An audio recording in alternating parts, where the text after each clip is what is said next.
Welcome everybody to Hawaiian IANDS. I'm your host, Shaun Lether. Tonight's guest, Bruce Greyson M.D., was one of the founding members of the International Association for Near-Death Studies, IANDS, and served for many years on the board of directors as IANDS president, director of research, and for 27 years, editor of the Journal of Near-Death Studies. Bruce graduated from Cornell University with a major in psychology. He received his medical degree from the Sunny Upstate Medical College and completed his psychiatric residency at the University of Virginia. He practiced and taught psychiatry at the University of Michigan and the University of Connecticut, where he was the clinical chief of psychiatry, before returning to the University of Virginia 27 years ago, where he was the Carlson Professor of Psychiatry and Director of the Division of Perceptual Studies. Bruce's near-death experience research for the past 4 decades has focused on the after effects of the experience and have resulted in more than 100 presentations to national scientific conferences, 190 publications in academic, medical, and psychological journals, and several research grants and awards. His most recent book is After, A Doctor Explores What Near-Death Experiences Reveal About Life and Beyond. You can check it out at www.brucegreyson.com. Bruce, I am so glad that you are here. Thank you for joining us tonight. Thank you, Shaun, for that introduction. And thank you, Ali, for that beautiful meditation. I'm quite impressed by the audience we have here. I was expecting people from Hawaii, but I see people from everywhere from Boston to Tasmania. And I've seen a number of old friends in the audience as well. So thank you for all coming. You're all probably familiar with near-death experiences. Let me share my screen.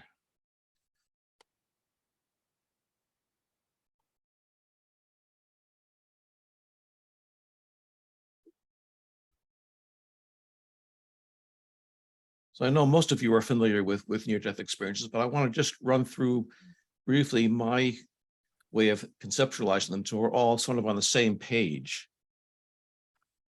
There are a number of consistent features that seem to be the same for people all around the world and going back through the centuries, no matter how they come close to death, and no matter what the circumstances are of the close brush with death.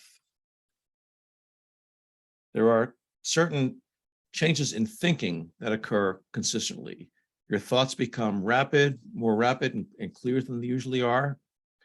You have a sense of time being distorted or in extreme circumstances, stopping entirely, being non-existent. You may have a sense of revelation or sudden understanding of things that you didn't understand before.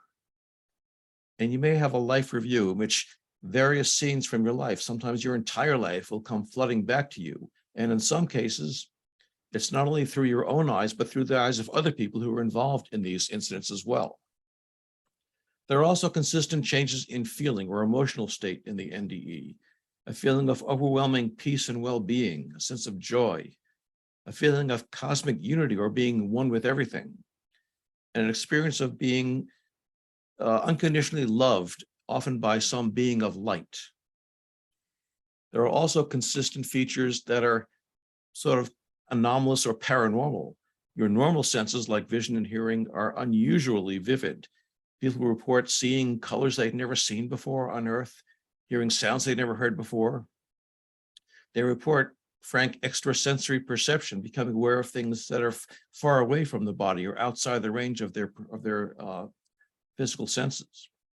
Sometimes people report visions of the future as well as visions of the past. And sometimes they have a frank out-of-body experience in which they can see things accurately from a perspective outside the physical body. And then there are things that involve leaving the physical world entirely and going to some other realm or dimension of being, encountering some mystical being, which may be a deity of some kind, seeing deceased spirits, and finally coming to a border or point of no return beyond which you can't keep going and still return to life. Obviously, these near-death experiences are incredibly intriguing for a number of reasons. Among them, the vivid perceptions and thinking when the brain is impaired and sometimes totally offline. The accurate perceptions from an out-of-body perspective, and meeting with deceased loved ones, sometimes persons who are dead but are not yet known to have been dead. These are all incredibly hard to explain features from a materialistic perspective. But as a psychiatrist who makes my living trying to help people make changes in their lives, what most fascinates me about the near-death experience are the way it transforms people's lives, often in a matter of seconds or in a fraction of a second.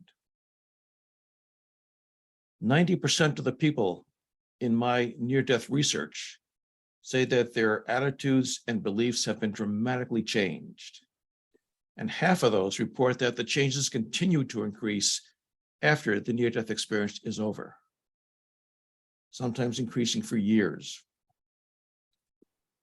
They often give me an analogy of driving in a rainy night. It's very dark. You can see nothing except what your headlights shine in front of you. You can see a bit of the road and nothing else. And then all of a sudden, there's a flash of lightning, which illuminates the whole world around you. And you see the trees on the side of the road and the fields and the mountains in the background.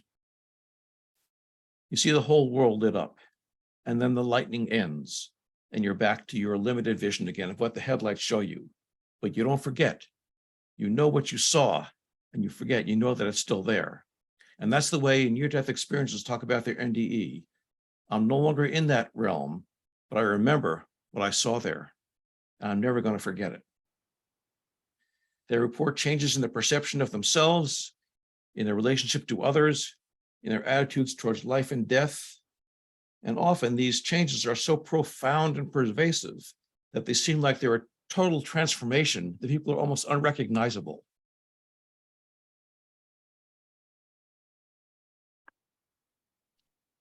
So what are these after effects? Most of them are positive, some are not. But of the positive ones, we often hear first a decreased fear of death. Many near-death experiences will say that they've completely lost any fear of death or dying. 86% of near-death experiences I've interviewed have said that they've lost any death anxiety. They're comfortable with what happens after death. I've looked at what parts of the NDE are most highly correlated with this decreased fear of death. And it seems to be most highly associated with meeting a divine being, meeting deceased loved ones, encountering the light, feeling joy, and feeling the sense of cosmic unity, being one with everything.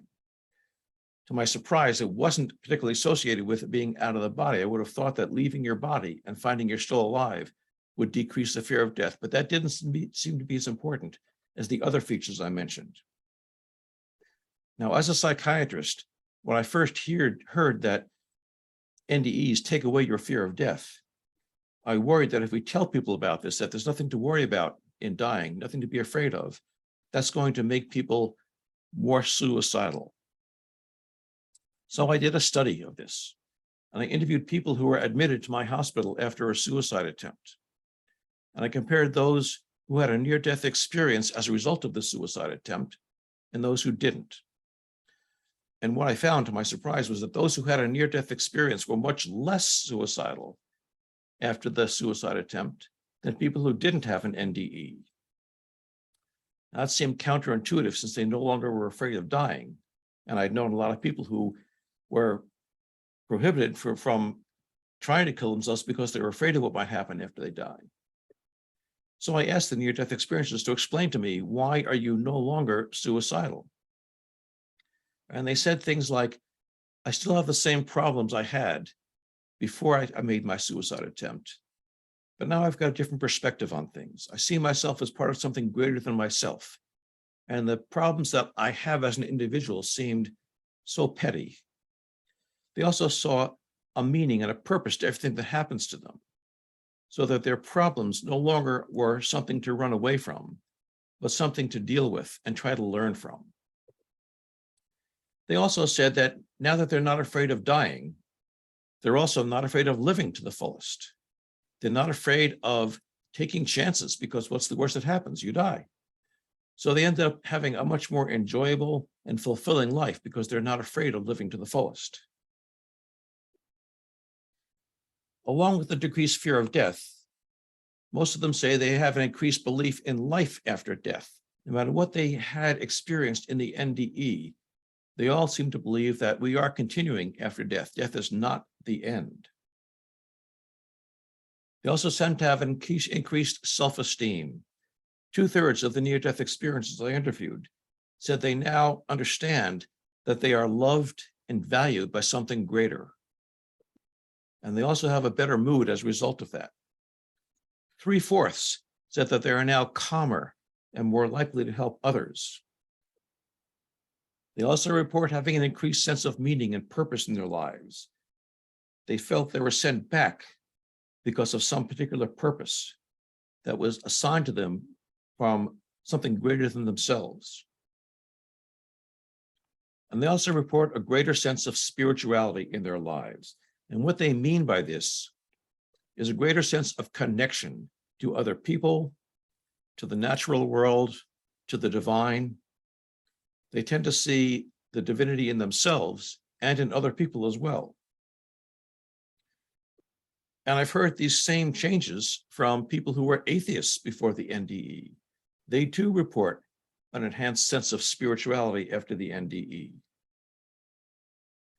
When you compare people who have near-death experiences to people who have a close brush with death of similar degree, but not an NDE, the near-death experiencers have increased life satisfaction compared to the other people, an increased sense of purpose, positive changes in their relationships, a sense of personal strength that the others don't have, and a spiritual quest that doesn't go away. They tend to have an increased sense of well-being, an increased number of daily spiritual experiences, such as awe, gratitude, mercy, inner peace, and compassionate love. I should add that these near-death experiences don't particularly say they are more religious. They tend to say they are more spiritual. They found that they have a bond with the divine that supersedes religion. They don't need religion to have this bond with the divine. And they feel that all religions tend to share the same core values. Catherine Glenn had a near-death experience from lung infections after an operation that she contracted in the hospital at the age of 27. And this is how she put the sense of all religions being the same. She said, "The enormity of this event had such an impact on my life. It opened windows and doors to me that I never knew existed. I was shown that religions are like jars of jelly on a shelf, only each jar had a different label put there by man. It's all jelly, all sweet.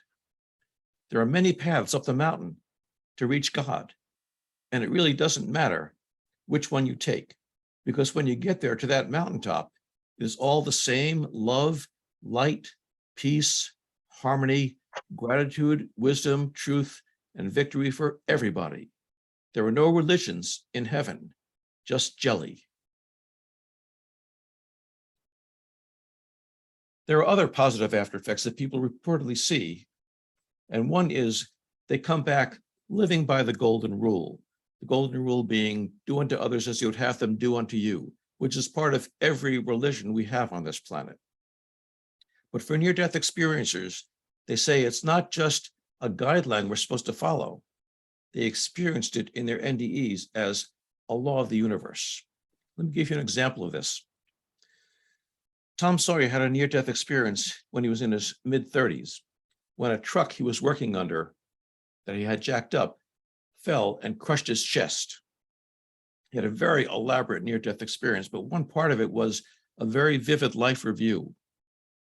And he reported re-experiencing things in his life, not only from his perspective, but from those of other people involved in the incident.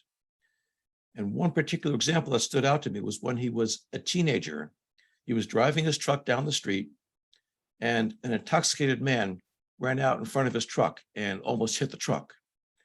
Tom jammed his brakes on. He was furious. This guy almost dented his truck. So he rolled down the window and started yelling at the man. And the man, unfortunately being intoxicated, reached his hand in Tom's window and slapped him across the face. That was too much for this hot-headed teenager. So he got out of the truck and started pummeling the man. And he beat him repeatedly until he lay as a troubled mass in the median strip. And then he calmly got up and got back into his truck and drove off. Well, when he re-experienced this in his life review, he experienced it from his own perspective, feeling the rage, the adrenaline rush, but he also felt it from the perspective of the man he beat up, feeling the humiliation of being beaten up by a kid, feeling the 32 blows on his face. Now, Tom couldn't have told you that it was 32 until he lived it from the perspective of the other man. He felt his nose getting bloody, his teeth going through his lower lip. And Tom came back from that near-death experience realizing that when I hurt him, I was hurting myself as well. And when I help other people, I'm helping myself as well. And I've heard that again and again from near-death experiencers, that we're all in this together, and what you do to someone else, you do to yourself. And this leads them to have an increased interest in their relationships, increased compassion for others, and increased ability to express love towards others. This often takes the effect of the form of increased empathy for other people and insight, intuitive insights into other people. Barbara Harris, when she had her near-death experience in a hospital, re-experienced her entire life, including being abused by her mother as a child. And she experienced all the anger and the confusion she felt, but she also felt it through her mother's perspective. And her mother feeling trapped in this cycle that she herself had been abused as a child and didn't know how else to relate to her children except to beat them. And she came away from that experience feeling tremendous compassion for her mother. And that in turn, it came to develop in her an intuitive insight into other people as well. Along with these increased interest in relationships comes a decreased investment in worldly affairs, not only material possessions, but also power, prestige, fame, competition, things that involve the physical world. I should say that this doesn't make them no longer enjoy physical things. They do. In fact, they may enjoy them more because they're now so much more invested in life. But they don't become addicted or attached to these physical things. And I've heard again and again from people who were addicts before the NDE who completely gave up their addiction after the near-death experience. They were no longer feeling compelled to do things. So one question that keeps coming up with these profound after effects is how long do they last? Back in the 1980s, Ken Ring developed what he called the Life Changes Inventory to measure the after effects in a variety of domains. And he found that almost everything he asked about, people reported a change in this area. And I'll show you, this is a graph of the changes in Ring's Life Changes Inventory. The most profound changes were in their positive attitude towards death, in their sense of spirituality, and their appreciation for life. Only slightly less profound was their sense of meaning and purpose in life, their concern for others, and their self-acceptance. Much lower, but still improved, were their sense of investment in social or planetary issues, and their appreciation for organized religion.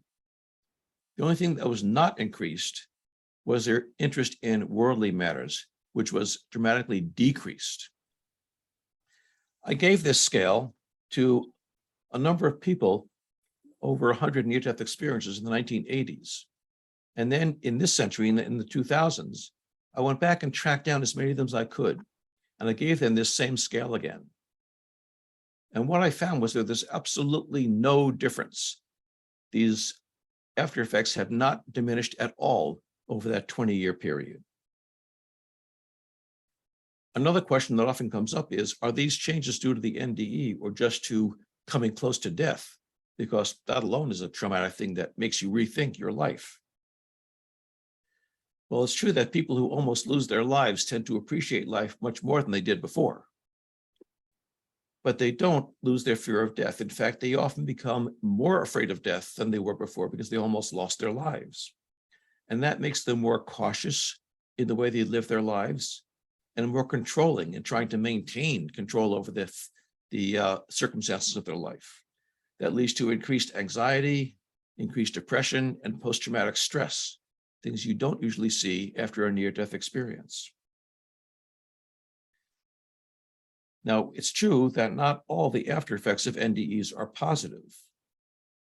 Some near-death experiences are very upset to find themselves back in the, quote, normal life.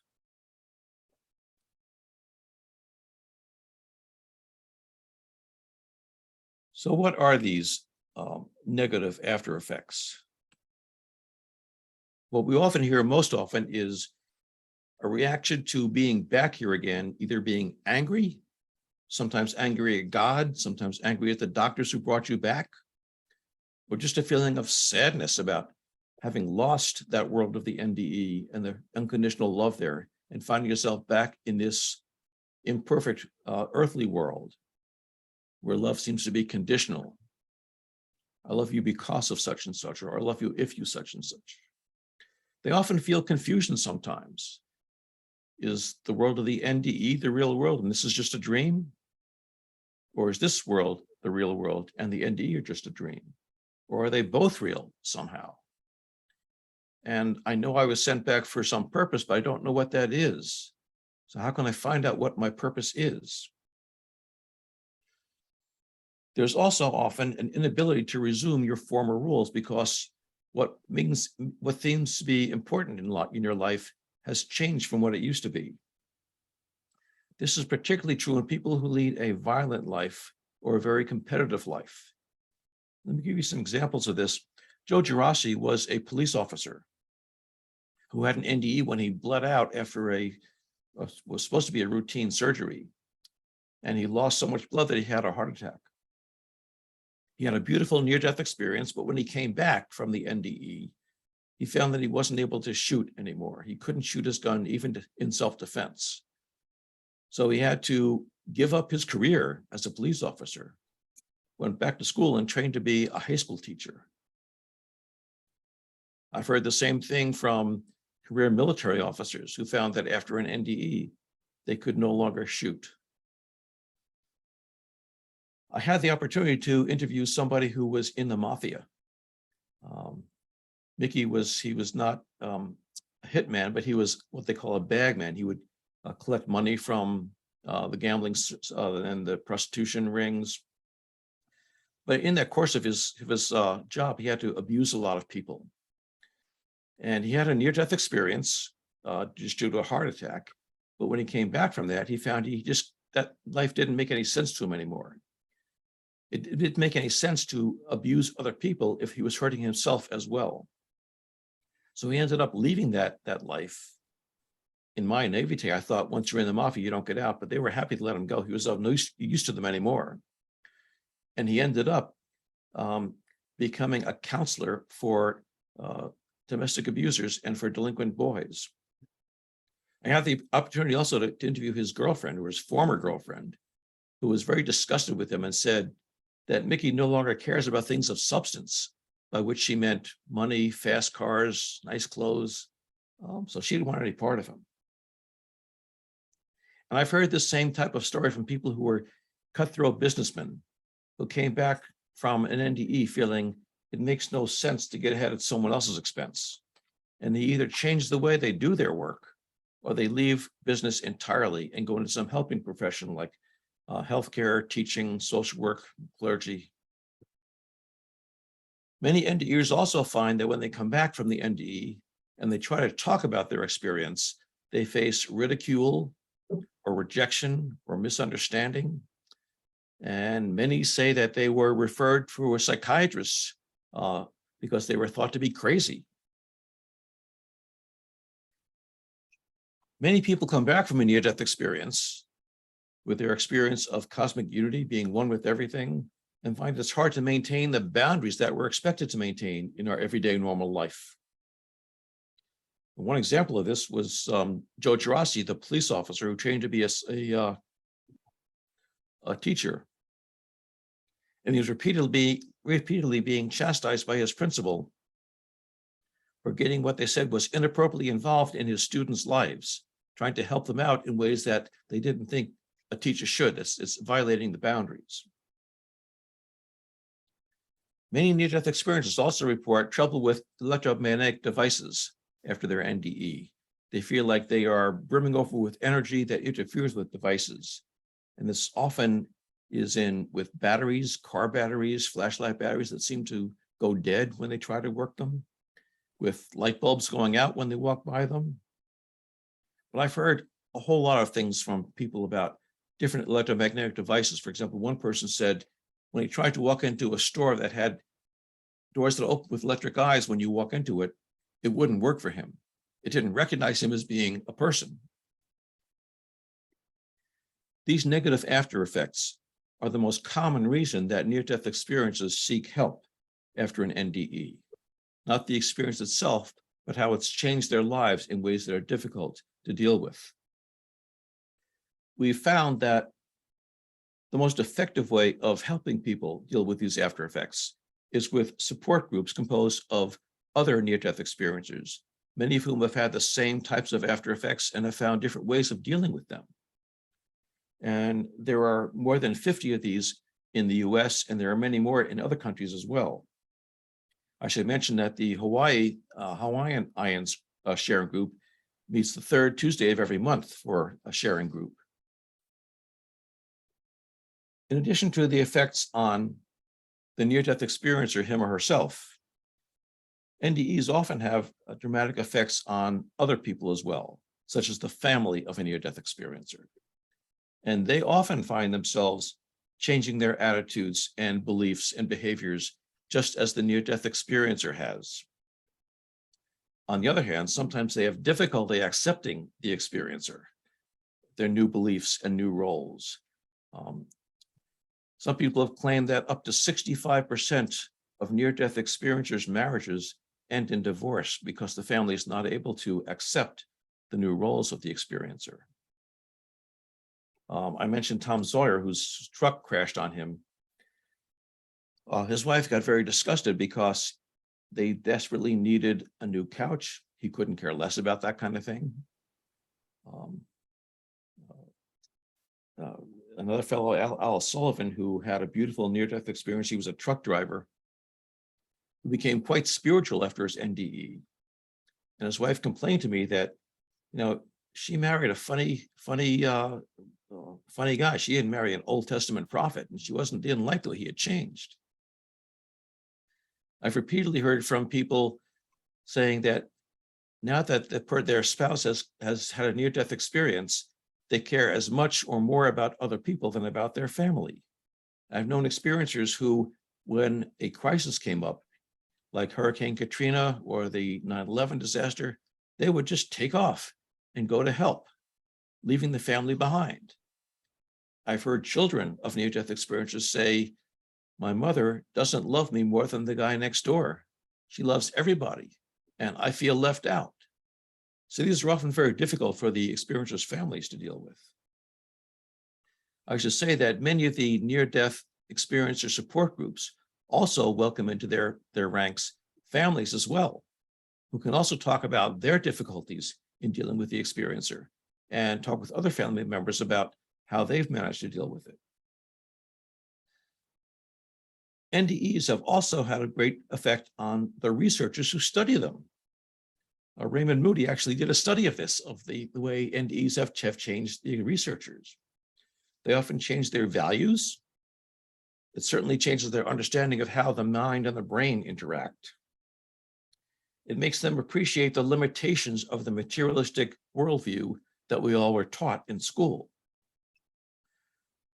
When you study near-death experiences, you have to become much more comfortable with ambiguity and with realizing there doesn't have to be just one right answer to anything. Just because your answer is right doesn't mean someone else's answer isn't right also. Kind of depends on how you look at it.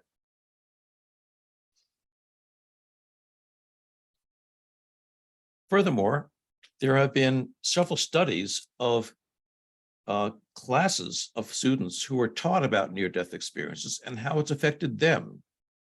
There have been 6 studies of college students who were taught a course in near-death experiences, a couple at the University of Connecticut with Ken Ring, one study at the Miami of Ohio with Chuck Flynn. There was a study at Montana State University and one at Massey University in New Zealand. There have also been similar studies with nursing students and one study actually with high school students who were taught about near-death experiences. And they actually had a teacher who had an NDE come in and talk to the class about her NDE. And what they consistently find is that these students who were taught about near-death experiences on follow-up at the end of the class and also a year or 2 years afterwards have increased compassionate concern for other people, enhanced sense of self-worth, a greater spiritual orientation to life, a stronger sense of purpose and meaning in their lives, and a greater appreciation for life. They also, just as near-death experiences do, have less fear of death after learning about them, and less interest in material things and in achievement.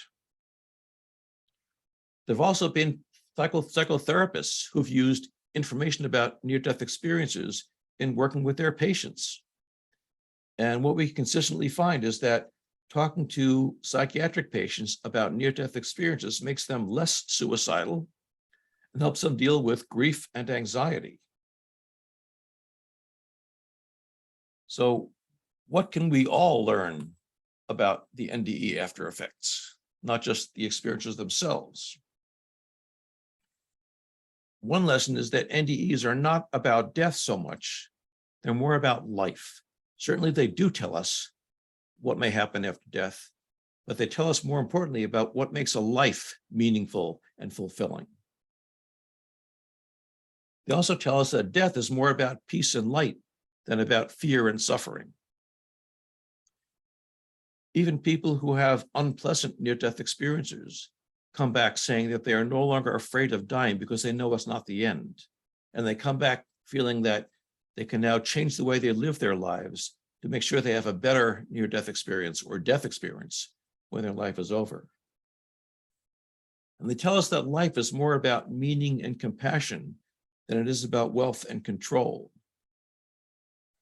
They tell us how we can treat other people to make our lives much more meaningful and fulfilling, how to reevaluate our lives and reevaluate how we spend our time, or what we think is important to do in our lives.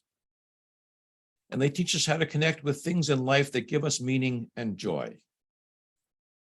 So in short, the near-death experiences may teach us about death, but they teach us more about life. And certainly the after effects focus on what makes for a more enjoyable life. Thank you.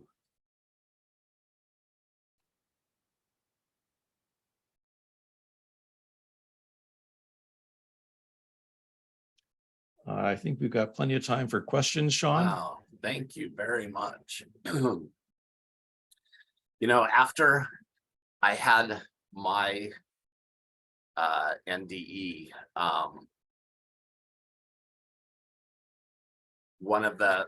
it took a few months before I realized there was something that was not going to change about me. And that my life would never be the same, because literally I thought I would just go back to my old life. But basically, something told me to type in after effects of near-death experiences. And so I did that into Google and I found your research. And it was so amazing. I'll never forget the night that I found it, because like literally I was like literally checking off everything. And I'm like, oh my gosh. And so it was very, very helpful to me. Thank you. I'm glad it was. Yeah. So, okay. So hold on just a sec. Let's you can stop screen sharing if you want. And then we'll go ahead and got some questions that we'll go ahead and ask. So if everyone can just put your chats, send me your messages, your questions. And we're gonna, because we know that everybody's gonna have a lot of questions, and I will go ahead and read them to everyone. So start off with the first one. How did you get interested in studying NDEs? What made you do that? I was raised in a materialistic scientific household. And I went through college and medical school with that mindset that your mind is what the brain does. And when you die, that's the end of it. And that was fine. And it never occurred to me that there was anything other than the physical world. I didn't have any religious or spiritual tradition in my family. But when I started my psychiatric training, I started being confronted by patients who had near-death experiences. And they would tell me things that they saw from an out-of-body perspective that were accurate. They told me about seeing deceased loved ones. And at first, I kind of wrote that off as, oh, these are psychiatric patients. Of course, they're crazy. But occasionally they would tell me about things that I knew were accurate that they couldn't have guessed otherwise. And a few years later, one of my colleagues, Raymond Moody, wrote a book called Life After Life, in which he gave us the name near-death experiences and told us what they were like. And that was the first time I realized this isn't just psychiatric patients. This is everybody's having these experiences. I still couldn't understand it. So I thought, as a scientist, my job is to try to understand things we don't. So I thought, well, I'm going to try to understand this. And I thought, well, I'll spend maybe 5 or 10 years trying to understand it. I'll figure it out, and that'll be it. And here I am 50 years later, still trying to understand it. Wow. Well, I, for one, am so grateful you did, because so many of us, we really have felt crazy before. Yeah. And my mother had the NDEs before there was a term. Yeah. And she actually ended up in mental institutions as a result. They didn't take her, that's basically how they treated them back then. Yeah. And okay, so let's see. So many experiencers in our sharing groups really are not happy they came back. What would be the best piece of advice that you could give for those? I'm sure you've met tons of them. And, we have a lot of people that are just not happy to be here. Some people are downright mad. Yeah. Well, the fact is they are here, whether they chose to be here or were sent back for some reason. And as long as you're here, you should be making the most of it. You were here for a reason, figure out what that reason is, and try to make your life as meaningful and fulfilling as you can, knowing that eventually you're going to go back to that near-death experience, or it will be a death experience then, and you will have all those things waiting for you. But while you're here, this is your job, to try to make this the best life you can. Great advice. Now, have you ever had any of these experiences yourself? I have never had a near-death experience. I've never been close to death, fortunately. Well, good for us that you haven't been. Okay, so here's a question that I'm not sure what the answer would be. But he wants to know, is there a duality of consciousness during or long after a near-death experience? Wow, that's a big one. It's hard for me to make sense of this. I'm an empirical scientist. I'm not a philosopher, and this gets way over my head. But many people in a near-death experience will say, I was part of this universal Godhead, but I was also myself. And that doesn't quite make sense. And they often use an analogy of being like a wave in the ocean. You're made of the same stuff the rest of the ocean is, and the ocean isn't complete without your part of it as well. But you've got still a separate location and structure, at least for a while, before you fold back into the rest of the ocean. But when I ask near-death experiencers, how can you be part of something that's a universal consciousness and still be your own individual self? They say, well, we're talking here now in our English language, and in that language, it doesn't make sense. It's a paradox. But over there, when you're living it, it's not a paradox at all. It's totally natural. And like so many things, like the sense of timelessness, while they still have events that happen in the NDE, how can you have that happen without time passing? Well, that again is a paradox when we try to talk about it here, but when you're living it, it's not a paradox at all. That's just the way it is. Yeah, that was my experience. When I was above my body, I felt one with God and my mom who had passed on, but also separate. Yeah. So that's a great answer that you gave. Do you believe in reincarnation? I don't know the answer to that. People that I work with study young children aged 2, 3, 4 years old who claim to remember past lives. And in many of these cases, we can verify that the person they claim to have been really did live and had some of the details that this kid knows about. And there's no normal way they could have known these things. But I'm not sure that our models of reincarnation are the real answer to that. These kids are getting the information somehow in some non-normal way, some paranormal way. But the models we have of reincarnation are too simplistic to fit all the data. For example, we have some people who remember a life of someone who died after the child was born. So how do you reconcile that?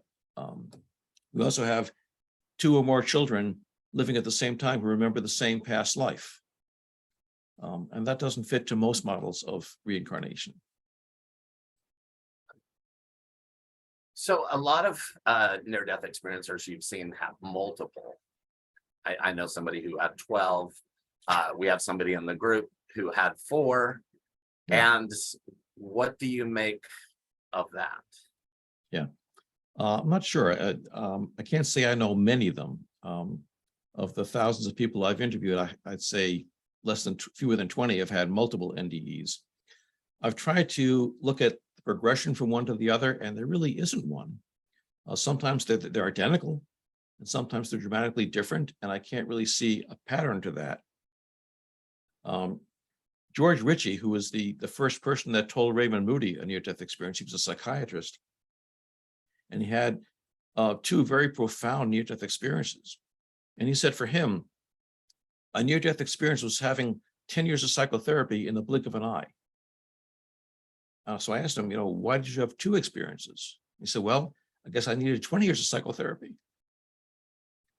I don't know why people have more than one.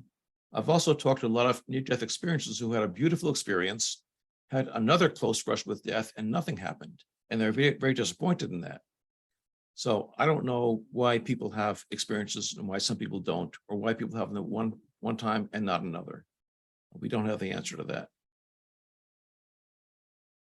Yeah, that actually was the next question, is how many people have, spiritually transformative experiences versus just, an NDE where they didn't experience anything. Most people who come close to death don't remember anything.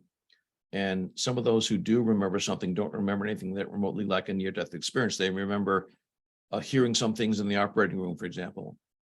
Only about 10 to 20% of people whose hearts stop will report having a near-death experience. And we try to look at why some people do and some people don't, and we can't find anything to do with their prior personality, with the circumstances of the brush with death. When I ask NDEers what they think the answer is, they sometimes say, well, you're given what you need at the time. And maybe if you don't need a near-death experience, you won't get it. Or they may say, you get what you can handle at the time. And if you can't handle it, then I'm not going to give it to you. So I don't know the answer.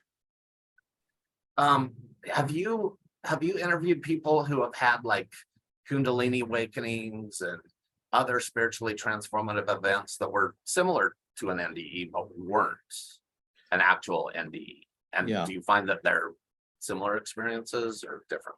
They are. They're similar. There are a lot of types of spiritual transformative experiences that people can have.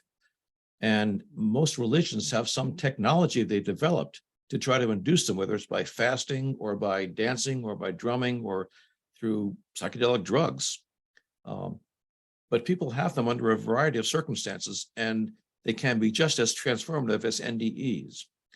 It's just that in an NDE, you are not expecting it. You're not looking for it. You're not trying to get it. So the effects may be very different because you're not prepared for it. You don't have a guide to help you through it. You're just going about your business and a thing hits you out of the blue. And there you are, stuck with this stuff you don't understand.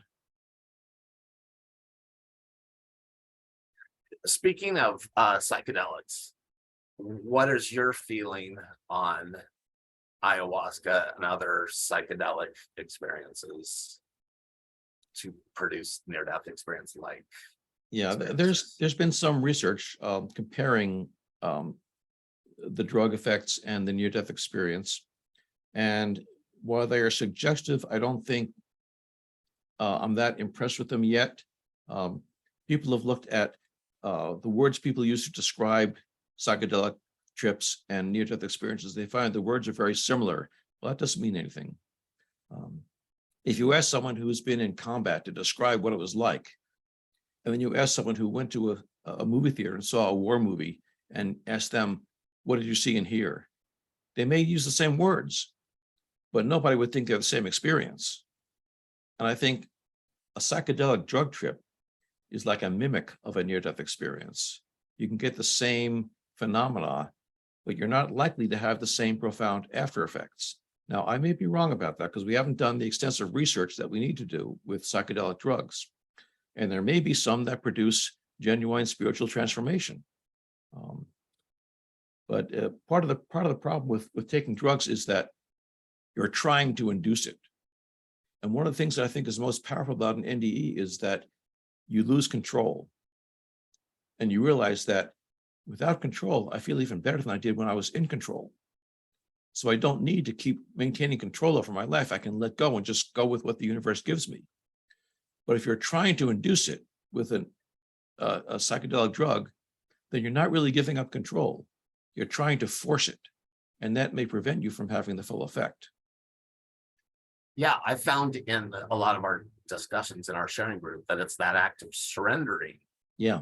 You know, whether, because most of us who've had we're forced to surrender. We don't have a choice. Right. And we're not trying to have an experience. We're sometimes just fighting to stay alive. Yeah. And, and I think Ram Dass said that, the problem with doing psychedelics is you always come down, it's not natural. Right. So, okay, so let's see. Okay, so this is kind of a big one to me personally. Difficulty and boundaries. Yeah. And what about, so I read, and I'm not sure if it was your study or PMH's that we're more likely to be financially scammed or scammed in various ways because we see people, like we were talking about the other night in a group, we see people's spirits or their soul. Right.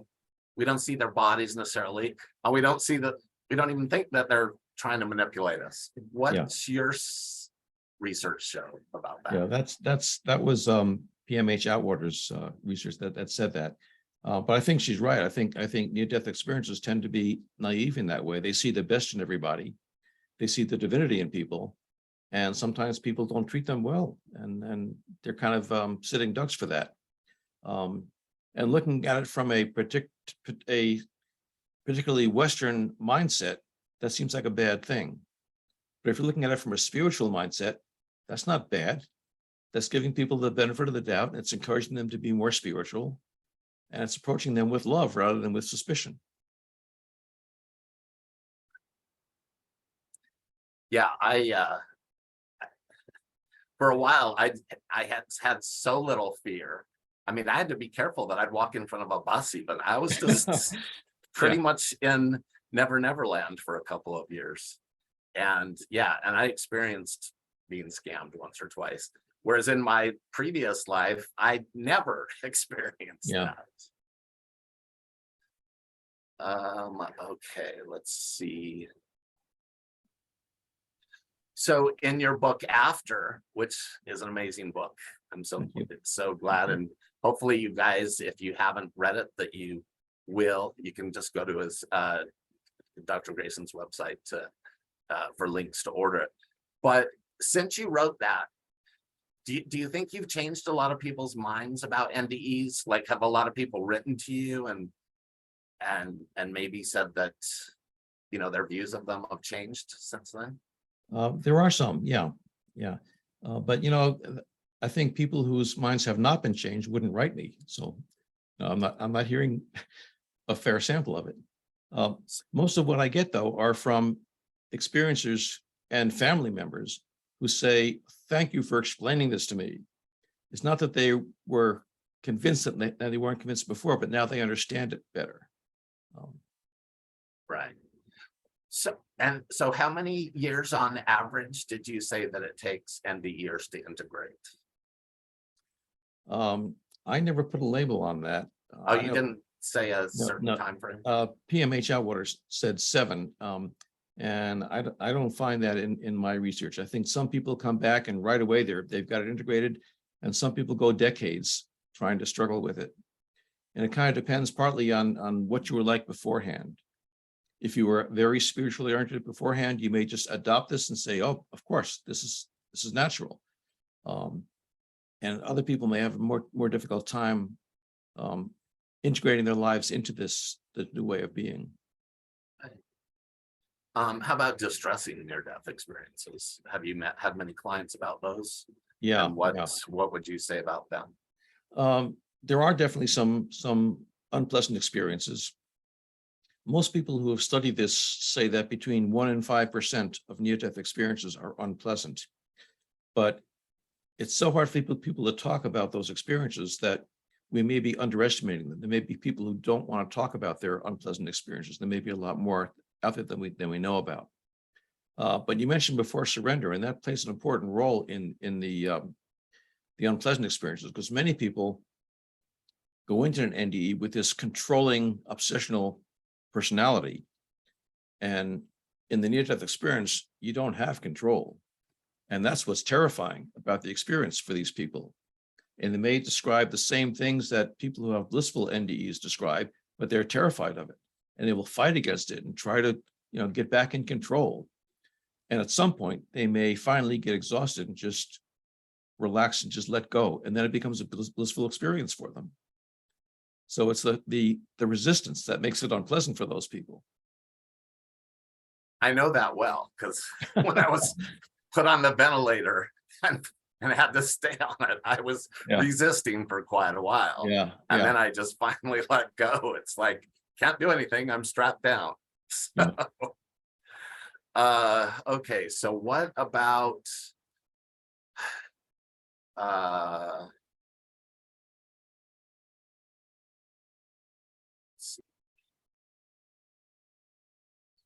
what do you think meditation and so forth plays in helping integrate? Or do you have some suggestions on what helps people integrate their NDEs better? I think meditation does help. People have tried a wide variety of things, but often they do that as a way of trying to get back into the state of an NDE, and they don't work for that. Sometimes it comes back spontaneously. I know people who have, after an NDE, spontaneously going back to that realm for brief periods of time. But what seems to be more practical is bringing that world into this one and bringing that type of mindset and the attitudes and beliefs and values from the NDE back into this world. I think people have certainly tried meditation. They've tried psychedelic drugs to try to integrate it. And those may have some effect, but I think it's just practice. And meditation can help you with that. Right. Yeah, I think one of the things that's hard for some of us to bring things back is, like, for me and many of us, we have this new sense of like wonder and appreciation for everything. I mean, for me, just being able to breathe, I could get like a serotonin high. And to eat, because it was months before I could eat, it was like I'd never tasted food. Yeah. It was so amazing. But the thing about, like, kind of being like childlike, it's kind of funny. This world doesn't necessarily like that when they see us acting that way. They think maybe you're a little crazy sometimes. Well, in this culture, we do that. I mean, in Buddhist cultures, they say, well, that's great to have that childlike vision of the world. Right. And even the Bible says, come as little children, Yes, or something like exactly. that. Right. Yet when Right. you do that, people think you're a little nuts. Let them. Yeah. But like most near-death experiences, I've stopped caring what Yeah. who thinks what.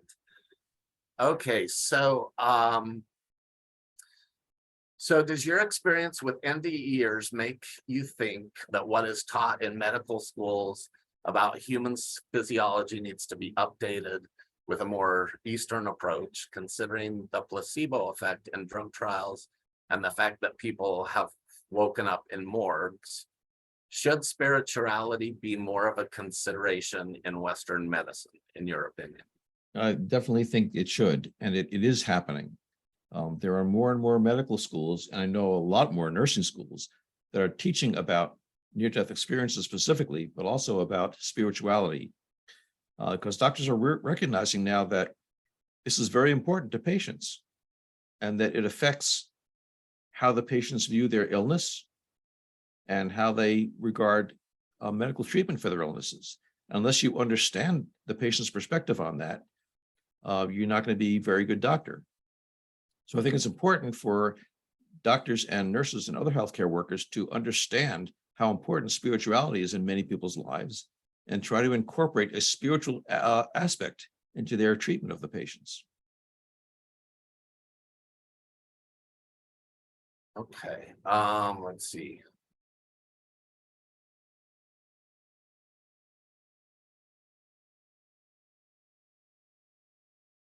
So back to the distressing NDEs. Have you found that people, because I think like Nan Bush said that, as people, maybe get more spirituality and more meditation and stuff, as they progress in their NDEs, for people that have had several, that they tend to be less distressing. Have you seen anything like that? No, I haven't. In fact, I've known people who had just the opposite. They had a blissful NDE, and then later on they had a frightening one. Oh, wow. So I don't know how to explain that. It's certainly not true that nasty people have unpleasant NDEs. I mean, there are accounts from the Catholic saints about the dark night of the soul experiences they have when they come close to death. And I've known people on death row who had blissful experiences. So it's not necessarily that how you lead your life determines what type of experience you're going to have. That's great information. Yeah. You just never know. So how many experiencers would you say have dark nights of the soul afterwards? It's hard to say because we haven't really studied that. You mentioned Nancy Evans Bush, and she's written now 3 books, excellent books about not only what these experiences are like, but how to deal with them. And she's quite a scholar. She herself has had an unpleasant one, as you know, but she also went back through the literature and found how other people, particularly philosophers, have dealt with this issue of the dark night of the soul and about unpleasant spiritual experiences and how we integrate them into our lives. And many of the great myths in history from all different cultures talk about a travel through all sorts of tortures and torments before you finally get to enlightenment. And she said, that's when we're looking at these things. You need to purify yourself with these unpleasant experiences to strengthen yourself until you finally get to the good stuff. Right.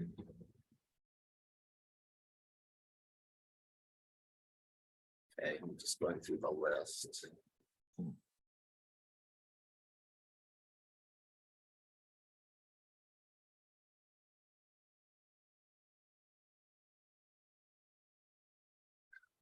Okay, so somebody would like you to discuss mind versus brain and how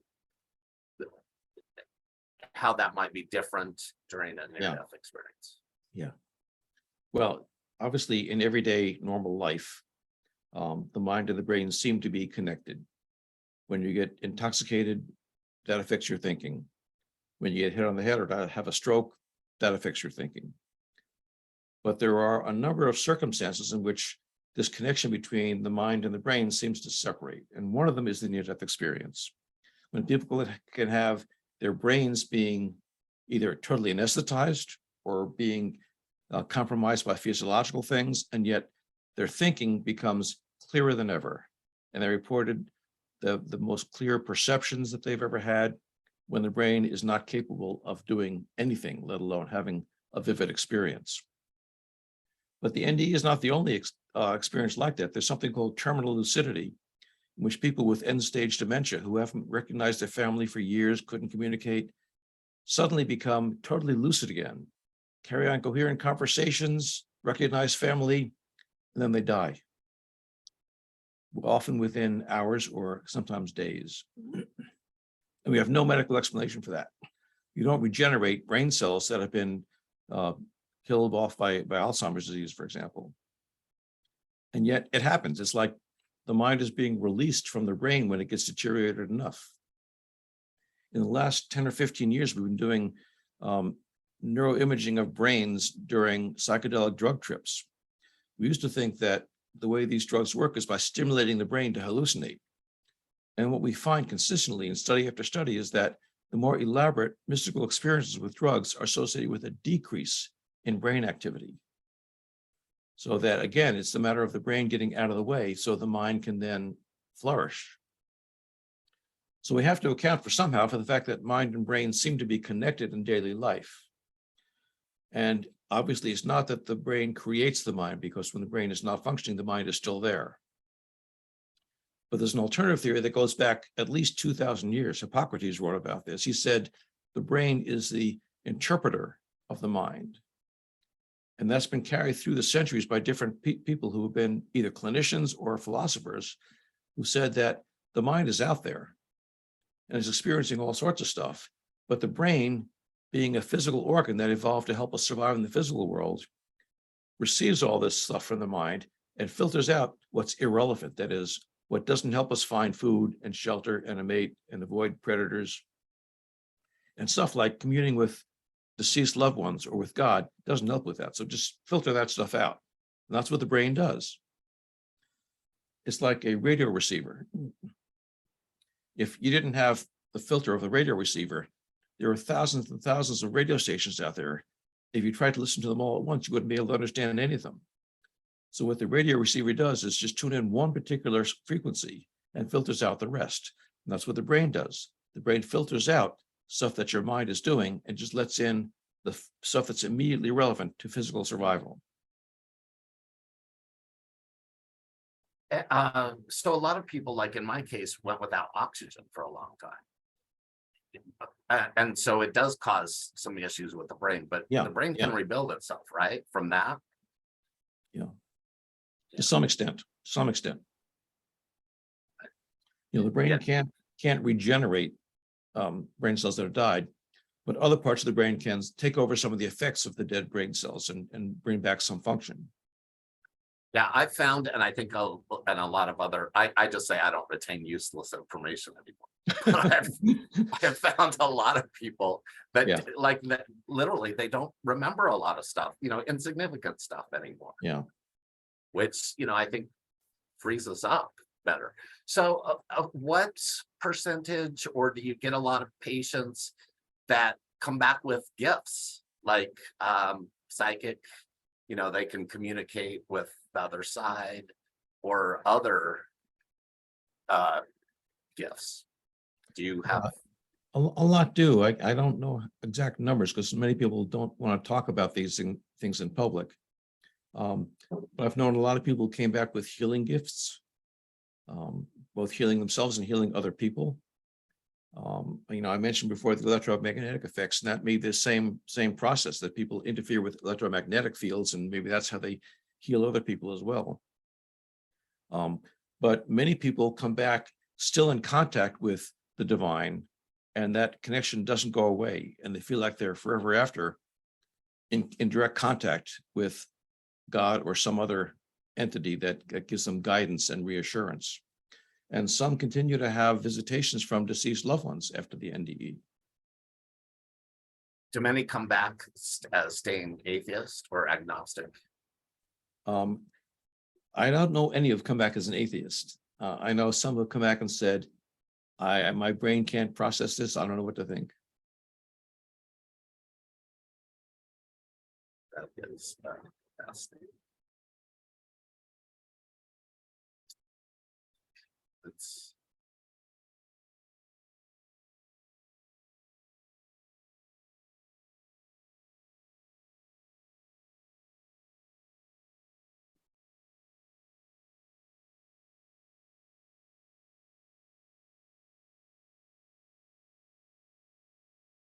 How about NDEs by suicide? Have you had a lot of patients that have experienced that? Yeah, I have. I've done some research into this because I'm a psychiatrist. And I found that almost a quarter of near-death experiences will talk to me about a near-death experience. And they seem to be the same as other people's NDEs. They don't seem to be unpleasant more than other people's do. They seem to have the same pleasant experiences and the same after effects as other NDEs do. Yeah.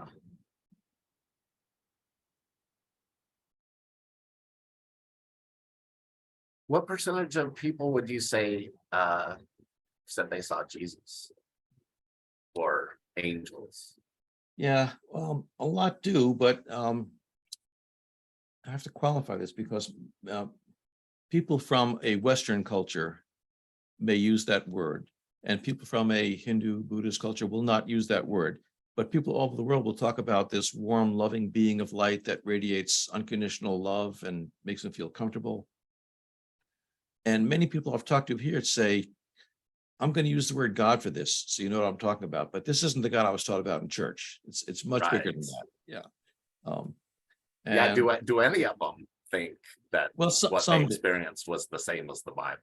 Some do. You know, the Really? vast majority of people do not go back to their family origins religion. They tend to embrace any religion. But there are some that go back to their religion saying, my NDE confirmed everything I was taught. But I think they're a minority, but they are there. It's funny. I actually got more of an interest in the Bible just because of some of the original mystical teachings. You know, I certainly didn't take any of it serious, but some of the sayings in their speech, I found I was more interested in. Yeah. Well, But yeah, it didn't make me more religious. No, but almost all the after effects that we talked about here, Jesus talked about them as well. I mean, Right. Spirituality has been with us since we were back in cavemen, you know, and it hasn't changed. What's the oldest reported NDE that you know of? Somebody wrote a book about NDEs in the ancient world. His name is Gino Plathi. He was Hungarian. And he came up with about 20 from ancient Greece. And some of those are, it's hard to tell whether they're myths or actual stories. The first one I know that was well documented was in the 1st century. Pliny the Elder, the Roman historian, wrote about a case that he had very good documentation for. And that was actually a case where someone was pronounced dead, and then he came alive again on the embalming table, but they were about to inject him with embalming fluid. And he said he'd just been to his brother's house and his brother had died, and no one else knew that yet. And as he's talking about this, his brother's servant runs into the room and says, my master's just died, you know. So it's a pretty profound NDE. Yes. Wow. What's that book called again? In case Well, anyone wants. it was written by Pliny the Elder, and the person he talked about was a Roman nobleman called Porphyrius. Yeah, I want to check that out. That sounds amazing.